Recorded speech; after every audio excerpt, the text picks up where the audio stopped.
이국제의 정보 톡톡. 이번 주말엔 기온이 영하로 떨어진다죠. 날씨가 추워지면 건강에 더 신경을 쓰셔야 합니다. 오늘은 우리 몸에 이상이 생겼을 때 몸이 알려주는 적신호를 몇 가지 살펴보면서 건강에 유의해야 하는 점들을 설명드리겠습니다. 건강에 이상이 생기기 전 몸은 주인에게 많은 경고 신호를 보내게 마련인데요. 이를테면 방귀를 뀌었는데 냄새가 무척 고약하다거나 손톱의 색이 이상하게 변했다거나 하는 건데, 뜻밖에도 우리들은 그런 신호들을 무시하는 경우가 많습니다.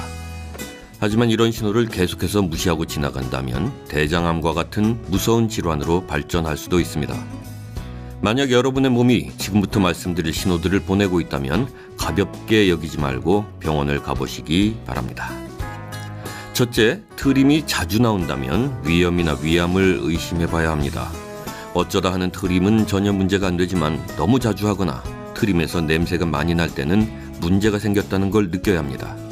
트림은 위, 식도와 연결된 유문이 협착되거나 위신경증일 경우에 많이 나타나는데요.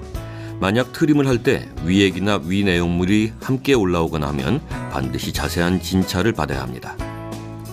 둘째, 방귀 냄새가 심하다면 장내 종양이 있는지 검사해보는 게 좋겠습니다. 방귀에서 냄새가 나는 건 당연하지만 방귀를 뀌었을 때 그 냄새에 자기 스스로가 눈살이 찌푸러질 정도라면 심상치 않은 겁니다. 장에 종양이 있는 경우에는 대사작용이 잘 안 되고 또 세균에 의해서 독소가 많이 생겨서 아주 고약한 방귀 냄새가 나는 것일 수 있거든요. 건강할수록 방귀 냄새가 약하다는 거 기억하세요. 셋째, 가슴에 손을 대봤을 때 심장 박동이 왼쪽 가슴 말고도 여러 군데에서 느껴진다면 심신장애를 의심해 봐야 한다고 합니다. 넷째, 평상시에 비해서 어느 날 갑자기 유난히 땀을 많이 흘리고 더위를 못 참는다면 갑상선 기능 항진증인지 알아봐야 합니다. 갑상선 호르몬은 우리 몸의 대사량을 조절하는 역할을 하는데, 이 호르몬이 너무 많이 나오거나 기능이 저하되면 에너지를 필요 이상으로 만들어내서 몸이 더워지고 땀이 많이 나는 거거든요. 또 갑상선 기능 항진증일 경우에는 많이 먹는데도 체중이 감소하고 많이 피곤해하면서 신경질적인 모습도 보인다니까 참고하세요. 다섯째, 손톱이 희거나 노랗게 변하는 것도 눈여겨봐야 합니다.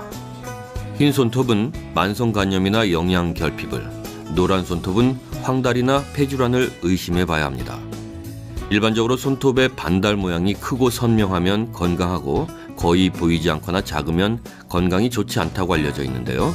그 이유는 손톱 밑은 혈관이 그대로 비치기 때문에 손톱 상태로 건강을 파악할 수 있는 겁니다. 여섯째, 혈변이 계속해서 나오면 치질이나 대장 질환이 있다고 봐야 합니다. 용변을 본 후에 변의 상태를 체크했는데 만약 붉은색의 혈변이 보인다면 당장 병원을 찾아야 합니다.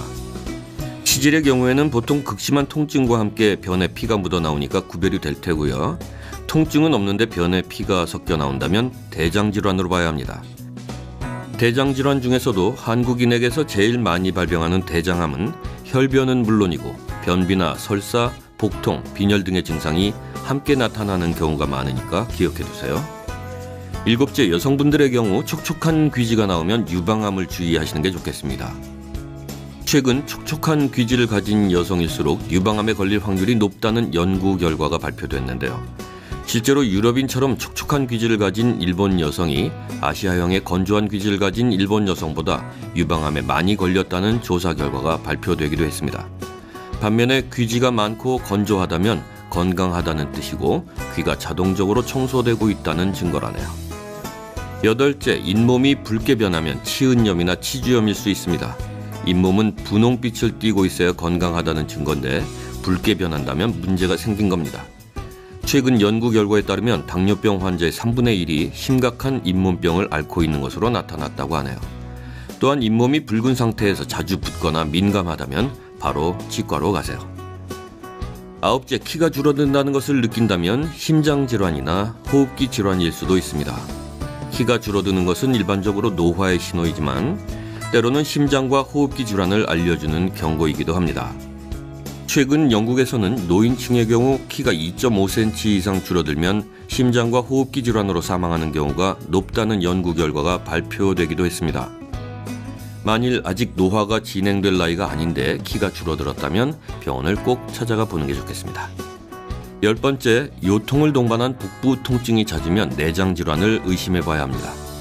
보통 허리가 아프면 척추 질환부터 의심하는데 척추 질환이 아니고 내장 질환일 때도 허리 통증이 발생합니다. 특히 복부 통증과 함께 심한 통증이 나타났다면 더욱 내장 질환을 의심해 봐야 하는데요. 위궤양, 위하수증, 장유착, 췌장염 등 여러 내장 질환에 의해서도 요통이 생기기 때문입니다. 이런 경우에 요통은 식후나 공복에 심하게 나타나고요. 변비가 심할 때나 용변을 볼 때 허리가 끊어질 듯한 고통을 느끼기도 합니다.